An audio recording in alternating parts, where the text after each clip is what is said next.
Shalom Bapak Ibu Saudara yang dikasihi oleh Tuhan, berjumpa kembali di dalam Daily Devotion pada pagi hari ini. Nah, sebelum kita membahas dan merenungkan firman Tuhan, mari kita bersama-sama bersatu di dalam doa. Bapa di surga, terima kasih buat pagi hari yang baru ini, kalau kami kembali diberikan kesempatan untuk merenungkan dan kembali belajar firman Tuhan. Kiranya hikmat dari Roh Kudus menolong kami pada pagi hari ini. Di dalam nama Tuhan Yesus kami sudah berdoa dan mengucap syukur. Amin. Nah, tidak terasa kita sudah sampai di kitab Yesaya pasal yang ke-14 dan hari ini kita akan membahasnya di dalam ayat ke-24 sampai dengan ayat yang ke-27. Ucapan ilahi terhadap Asyur. Tuhan semesta alam telah bersumpah firman-Nya, sesungguhnya seperti yang kumaksud, demikianlah akan terjadi, dan seperti yang kurancang, demikianlah akan terlaksana. Aku akan membinasakan orang Asyur dalam negeriku dan menginjak-injak mereka di atas gunungku. Kuk yang diletakkan mereka atas umatku akan terbuang, dan demikian juga beban yang ditimpakan mereka atas bahunya. Itulah rancangan yang telah dibuat mengenai seluruh bumi, dan itulah tangan yang teracung terhadap segala bangsa. Tuhan semesta alam telah merancang, siapakah yang dapat menggagalkannya? Tangannya telah teracung, dan siapakah yang dapat membuatnya ditarik kembali? Nah, sebagaimana yang sudah dibahas pada pasal-pasal sebelumnya, Bapak Ibu Saudara, di mana Tuhan memang memakai bangsa Asyur untuk menghukum bangsa Israel ataupun Yehuda. Namun karena kesombongan yang ditunjukkan oleh Asyur, maka Tuhan bermaksud untuk memberikan mereka penghukuman. Nah, pada bagian perikop ini, kita akan fokus di dalam ayat yang ke-24 dan ayat yang ke-27, di mana dikatakan bahwa yang telah dirancangkan Tuhan akan terlaksana dan tidak ada yang dapat menggagalkannya. Dan memang betul bahwa Tuhan telah merancangkan kejatuhan dan kehancuran atas Asyur.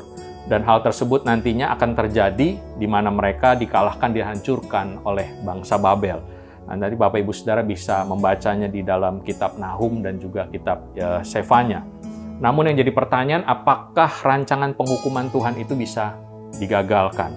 Dalam Yeremia 18 ayat 7 sampai dan 8 tertulis, ada kalanya aku ini Tuhan berkata kepada suatu bangsa tentang suatu kerajaan bahwa aku akan mencabut, merobohkan, dan membinasakannya. Tetapi apabila bangsa yang terhadap siapa aku berkata demikian telah bertobat dari kejahatannya, maka menyesalah aku bahwa aku hendak menjatuhkan malapetaka yang kurancangkan itu terhadap mereka. Jawabannya bisa.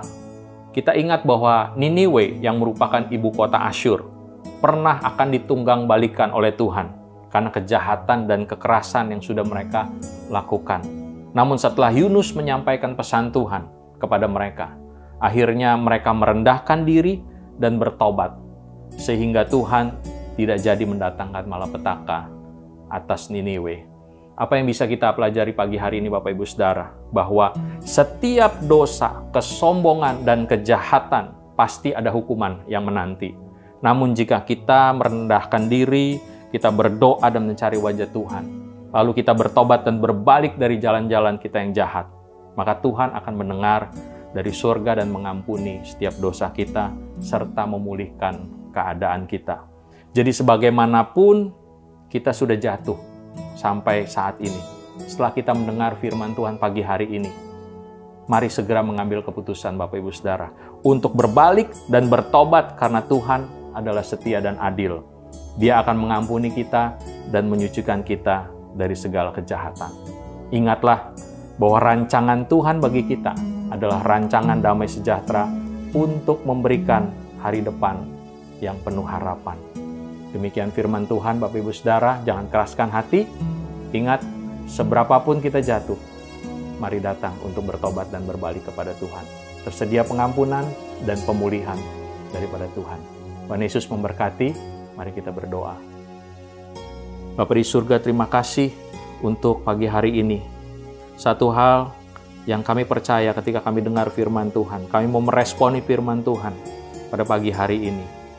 Dimanapun kami berada, apapun situasi dan kondisi kami, kalau sampai hari ini kami sudah jauh terjatuh, jauh dari Tuhan, dan kami dengar firman Tuhan pagi hari ini, kami mau bertobat, kami mau berbalik dari jalan-jalan kami yang jahat, dan kami mau mengambil keputusan untuk meminta ampun kepada Tuhan, bertobat dari segala kejahatan kami, dan kami mohon Tuhan pulihkan hidup kami, dan kami percaya rancangan Tuhan adalah rancangan damai sejahtera buat hidup kami. Bukan rancangan kegagalan, bukan rancangan yang gelap, tapi rancangan yang penuh damai sejahtera.